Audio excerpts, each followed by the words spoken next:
Well, welcome back everyone. So today we're actually going to do a little bit of a farm tour while I'm down here in Canterbury. We're at Kerry's farm. I'm staying with him tonight, so it's a good chance to go and have a little look around, and Kerry's going to tell you a little bit about himself, and we'll sort of go and have a little look at places around the farm. But we're actually just here outside the cow shed. And how many cows are you milking, Kerry? We're milking 540 cows peak milk here, calved down about 560 cows here. 560, and I'm guessing you're not milking Jerseys? No, we're milking crossbreed cows. We're trying to we breed for an F10 cow, so we're trying to create a cow with the black and white, mainly black and white, but still small in stature, so that we can still achieve, we're trying to maximise our white face calves from our bottom 20% of our herd. So we want a black and white calf so we can still resell a Hereford cross calf. Nice. And you just got that little bit of Jersey in there, just for that little bit of hybrid vigour. Yeah, exactly. And you'll see that in the herd when we go for a walk anyway. There's a lot of crossbreed cows here in Canterbury. They do real well. Yeah. Oh, it's just we put in about 630 kg of supplement per cow, and we're achieving about 500 milk solids, about just shy on 2,000 kgs to the hectare. Yeah, that's pretty good. Well, what do you reckon your cows weigh? Just over 500? Nah, the balance of our herd's about 480 kilos. Oh, there you go. So he's doing better. Yeah, you're doing more than a solid per kilo of live weight, which is pretty good. How big's your shed here? You have got a herringbone? Yeah, we got a 40-a-side herringbone here. Yeah. 40-a-side, and for 560, that's I'm just roughly working about out. 14 rows or something. 13, 14 rows. Yeah. So milking's pretty quick. Yeah, pretty good. Yeah. We have 2 people on the shed at a time, and then we generally run one herd, but over mating we run a bull herd and an AI herd. So we AI the top 80% of our cows, and the bottom 20% go straight to a Hereford bull in their own herd. Keeps so it this easy. time of year we run 2 herds, but generally it's just 1 herd all season. Nice. Yeah. Nice. And you've got two big milk vats over there, although it looks like one's only used for calf milk. Yep. 1 calf milk, 1 bulk milk for supply to Fonterra. It's actually a really nice, tidy setup Kerry's got here. He said he's a little bit OCD, and you can tell because everything is just stored so neat and tidy. And look at these lawns, crisscrossed and done with a mower rather than like a mower on a tractor. So it looks very tidy. This is Kerry's herd that's with the Hereford bulls. I can see one just straight through there. So something like that's obviously more Friesian, probably maybe Kerry F12 or something. Like pretty heavily Friesian, whereas this cow here is what we're aiming for, like 108, like a smaller compact F10 kind of cow. And she's our perfect cow, but she's a 3-titter, so as well as these being your lower BW animals and the worst index in our herd, we've got like our 3-titters and anything that we're going to cull anyway that's in here, so we're not spending money on a straw and putting it in a cow that we can't receive anything from effectively. Yeah, that makes sense. So that's the perfect cow, and she is a nice cow. It's just a shame she's only got three quarters, whereas something over there, you can see it's just a little bit more Friesian, something like that. And you can sort of see a little bit of the Jerseys in some of them. Maybe, there's a cow straight through there which looks a little bit Jersey, but nice looking cows. Something like that looks a little bit more Jersey.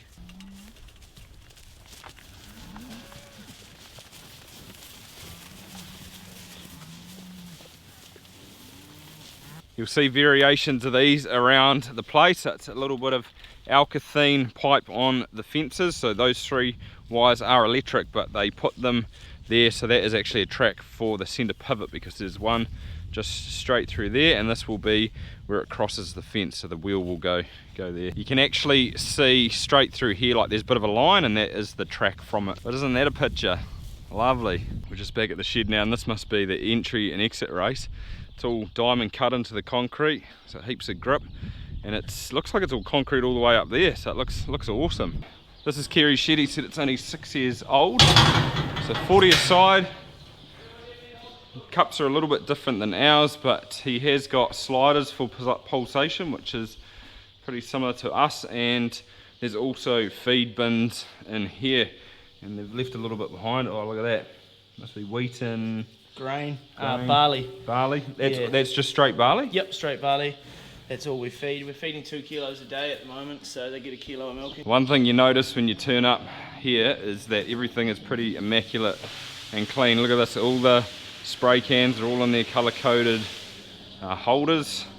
But out the front here, it's got these nice, I'm not sure what you call these, slide gates. And there's a pen there for the loading ramp if cows need to go.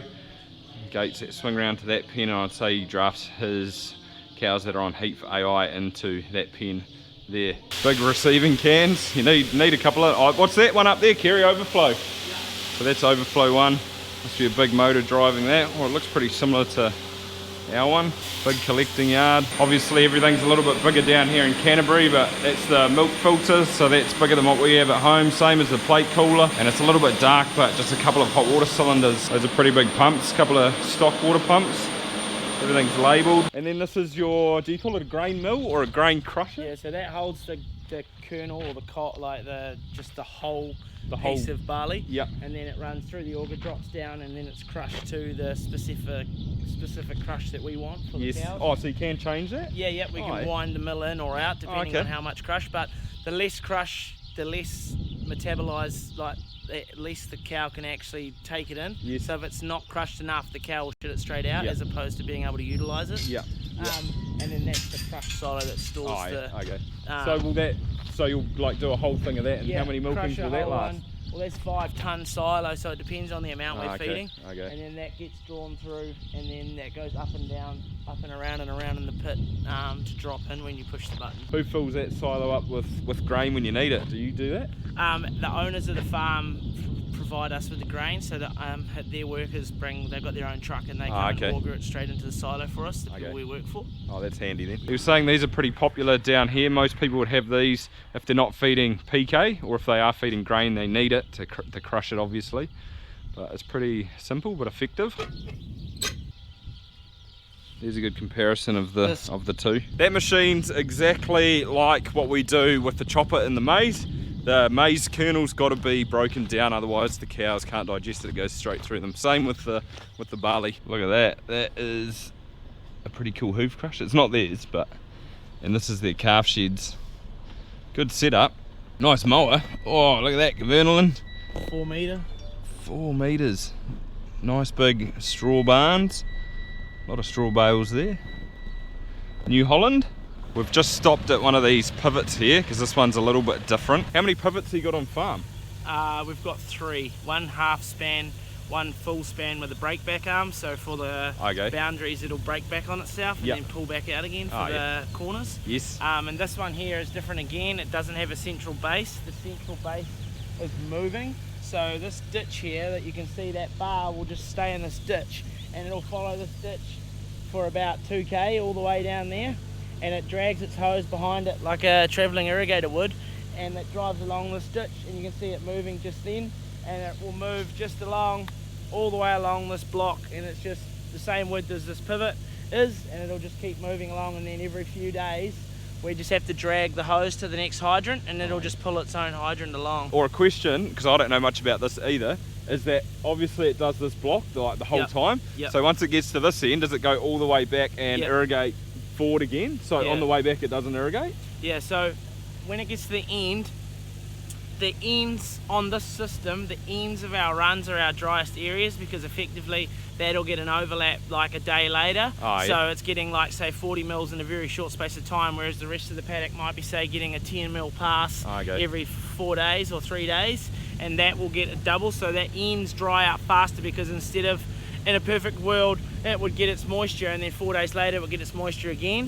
But at the ends it can't, and there's no way around that. So when it gets to the end, the hose is pulled up and then it's spun around and the button's pushed for it to go back the other way. And at the other end, when it hits the stopper, the paddock's on an angle, so it'll hit the stopper, and then you'll change the setting, and it'll tell that pivot that it's at the end, and then it'll go round on itself as well. So it can still do a full loop, but it's just for this system it doesn't need to. So there's a diesel generator on the back which is powering it, and this is that bar that Kerry was telling you about before. I'm not sure if you heard it properly, but there you can see it. It's just started moving now, which is pretty cool. I didn't know too much about these. Oh, and there's actually a bar on the other side, so yeah, when he said it goes back, it just goes off that bar over there. But yeah, that's cool. Look at that, artificial rain. Look, there's even a rainbow over there. This is awesome though. This is like what every farmer's dreams are made of, I guess. Nice big flat paddocks. How big are your average size paddocks? Every single paddock on the farm is exactly 6 hectares. Oh, that is cool. We go from 110 square meters a cow in the peak of the season as a whole paddock, and then we just go to half a paddock or 2/3 of a paddock for our round length. You just cut them in half, or you go 2/3. So I've just got posts painted at halfway or wherever, so then the staff know that for the round length, that's where you go for that time of the year. This is a telemetry system, so this is recording the water capacity and the soil structure as the pivot goes over, and this is telling me when my soil structure is at full capacity for water, so no need, or half capacity or needing water. So that is a probe that goes I think that one goes about 2 meters into the ground, and it'll give me readings as to how much field capacity is like full tit, no need for water, and then it goes down from there, and this will just tell me where I'm at, so I know how much water to put on and how much water I need at any given time, just so that we can utilize the resource that we have, because we're very lucky in Canterbury that we have irrigation and we're completely reliant on it. So it's just trying to make sure that we're using it as best possible so that we can keep using the resource that gives us what we've got. And just on that, like, this country is perfect for irrigation. It's just so flat, that's why they call it the Canterbury Plains. They also were telling us at uni, that was a while ago now, but because they do get the Southern Alps down here, the big mountain range, and there's a lot of snow, all that snow melts and it goes to the sea, but we actually underutilise a lot of our water in New Zealand. I think 95% of fresh water hits the ocean, so we do need to, it would be good if we could utilise it a little bit better with ponds and storage, etc. One thing always blows me away down in Canterbury is just the grass they grow. Look at this. Like, obviously they do need irrigation. Without it, it would just be, or probably not at the moment, but later on in the season it just dries up. Check that out, isn't that awesome? So nice to see.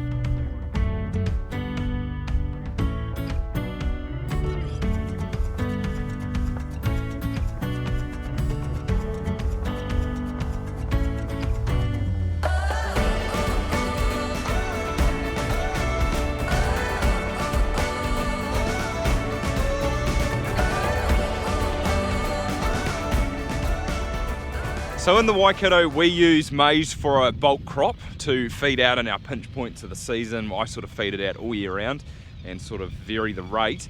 Down here in Canterbury, they do grow it in places, but it is a little bit cold. So that's why Kerry's put in this fodder beet, which is behind us. And what's interesting is that he's done it the same way as I did the maize. He's actually strip tilled this in. It's the exact same principle. You can see the strips, or where the fodder beet is planted, which is looking really good, and then you can see like the grassy bits in between here. For me, I can use this to start slowing down my round in March without having to use the feed out wagon or anything. This will slow down my round. I can get up to like feeding this 6.5 hectare paddock will give me right through from March to dry off in May, and I'll average about 3 kilos a cow, and then I'll use a bit of in-shed feeding, a bit of grain with it, so I might get up to 5 kgs of supplement, and then as well as that, I'm not running a tractor and wagon around. I'll feed this out with the cows. I'll open the face because it's very volatile crop. If we don't transition the cows properly, we can kill cows real quick, but if we transition the cows well, which we always do, open a face up. I'll use the full length of the paddock, so this paddock's about 550 metres long, and then every cow is getting a square metre per cow, so they're getting their exact allocation. And then from there, once we've opened the face with the tractor, we'll feed it out with the tractor to get our face opened, and once our face is opened, the cows will come in here every day before the afternoon milking, and they'll eat their allocation, and then they'll be milked, and then they'll go to their grass paddock. And it's not very often we have to feed out any silage. This is pretty much our whole supplement. And one of the boomfa factors about this is that you yield up to 30 tonne? Yep. 30 tonne, and the average maize yield in the Waikato is 19, so you're getting more than us.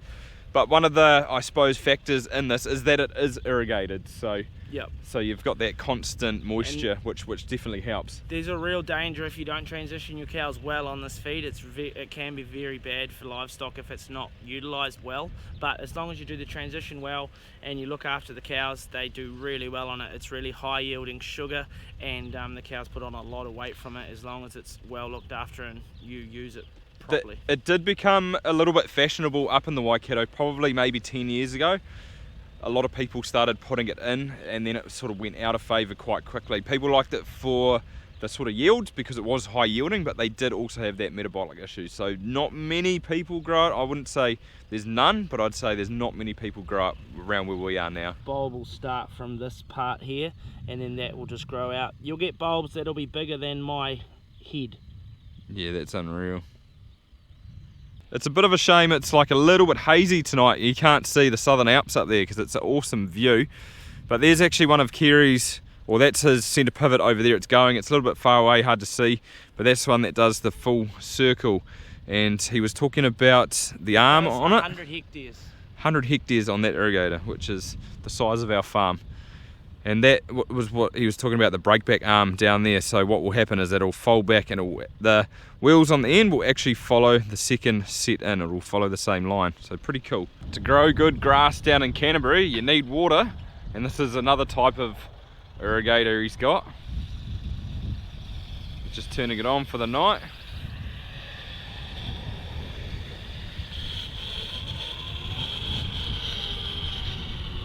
There's a bit of pressure behind that.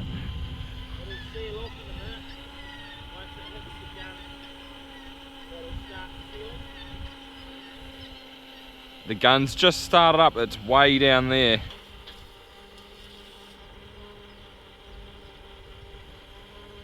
So it's all set, and it's a pretty cool concept that it's pretty much the water pressure that goes in here, spins the turbine, PTO, and then around there's sort of rings, and it's catching and it's actually winding itself up. Kerry said it's putting on 40 mils down there in a pass, which will be a couple of weeks worth. And it's just a straight line. Like that is a big pipe. Far out, that's a big pipe. So the run down there is 16 hours, and then once that's finished, I guess you'll just drive it along and then put it back down the bottom and do the same thing. Next hydrant down there. So it's doing about a 35 metres, 70 metre throw. 70 metre spread. Oh yeah.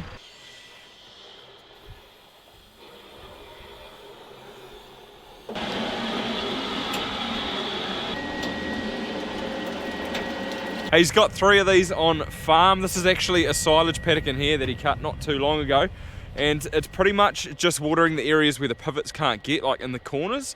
Those parts of the pivot that come back round, they still can't get right into the corners, and little blocks like this, it's perfect using something like this.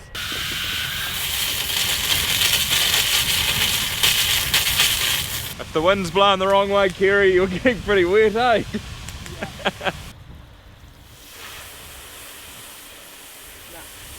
He was telling me in the ute before, there's 250 psi running through these water mains, and in your car tyres there's, 36 to 40, so that they're fair going for it.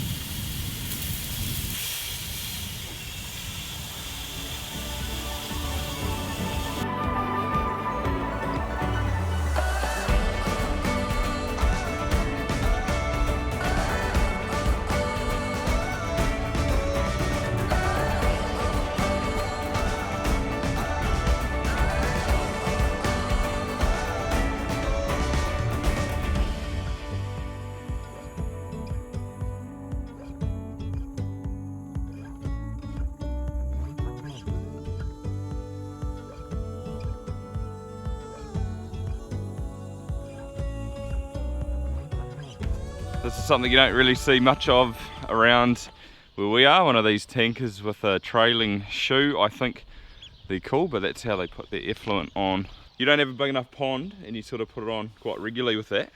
We got 60-day storage, but we use that so we can get the effluent around the whole operation, so not just dairy platform. We use it for our cropping rotations as well. So it means we can cut the effluent all around the farm, and the farm doesn't have a travelling irrigator, so that's our main way of putting it on. It's a good way to do it. Yeah. They ran out of daylight yesterday. It got a little bit dark, so we're actually in the next morning now. But Kerry and his wife Aimee, they farm here with their 3 kids. Kerry, you're a 50-50 share milker? Yep. Yeah, so we've got 540 cows here, and then 50k south we've got another 450 cows that we're 50-50. So about 1,100 head of cattle over the 50-50 operation, and then 260 replacement heifers and 260 replacement calves, so up around that 1600 head of animal. So, they've got a pretty good business going here, and their bosses sound absolutely awesome. Nice farms, like well set up infrastructure wise. Yeah, You can see like the grain bins behind me. That's where the barley gets fed to the cows. They grow all their barley. You've got your own runoff blocks. Yep. Not maintained by you, or not maintained, Fully but you, self-contained. Yeah. yeah, you don't do the runoff blocks. No, I just manage the stock, but they do all the cropping. Yeah, which is pretty handy. So, yeah, a little bit of a cool operation he runs down here, and a little bit different than we do up north. And it's just so flat. It's awesome. Like very, very productive land if you've got water to it. One other thing though that Kerry was saying yesterday to me is there was a big boom back in I think it was like the early 2000s. Yeah. When a heap of dairying went on here. Somebody got onto pivots, water, made good grass, and there's a lot of dairy cows came into Canterbury. You can't do that now. No. If the land hasn't had dairy cattle on it at all, you can't convert it now. So interesting. So it's got to stay in. It's even hard to do like dairy grazes. Yeah, dairy grazers will be able to stay dairy grazers if it was already dairy grazers, but pretty much if it's not dairy grazers, then you can't even do that. So yeah, pretty strict. It's just with the water leaching and stuff like that, they're just trying to minimise the risk to the environment. Yeah. So very interesting. But hopefully you guys enjoyed it. Something a little bit different. Give it a thumbs up. That'd be awesome. And see you next time.